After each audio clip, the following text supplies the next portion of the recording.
Hi guys, gandang hapon mga palangga. Ayan, mayroon na naman po tayong simpleng sunset sa hapong ito mga palangga dahil medyo maulap na naman po ang kalangitan.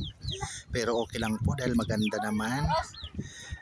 Dahil mayroon na naman po tayong bisita. Ayun na naman, mayroon na naman uwan na bisita sa ating lugar. Kasali na naman tayo. Siyempre palagi kasali ang Eastern Visayas sa mga dumarating na bisita. So ayan po ang kalangitan doon sa probinsya, sa Samar, sa Katarman. At maraming salamat dahil nagpakita pa rin si Haring Araw sa mga oras na ito. Ayan po, kay ganda lang.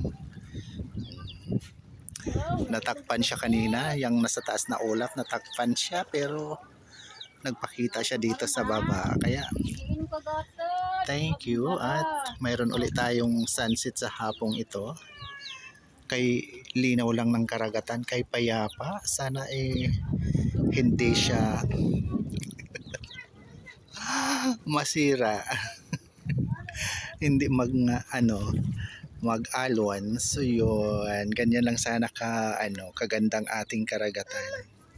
Dahil kasali na naman po ang ating probinsya sa Eastern Visayas sa bagyong uwan na nasa Luzon ang pagdalaw niya ngayon, pero kasali pa rin po tayo dahil malapit tayo sa Bicol.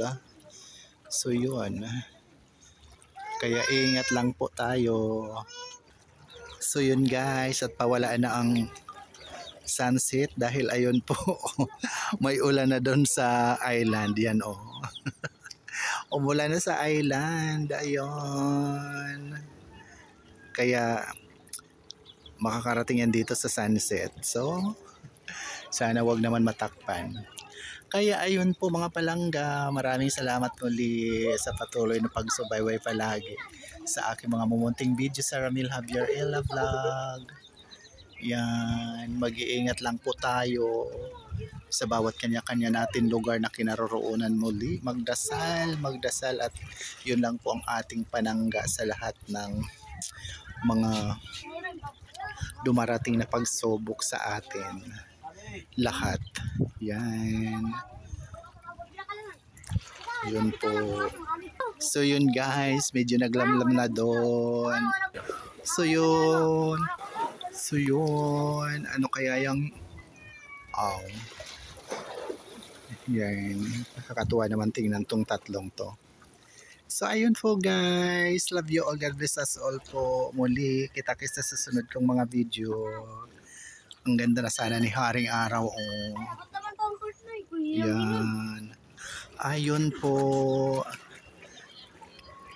Thank you so much. Muli, love you all, God bless us all po mga palangga.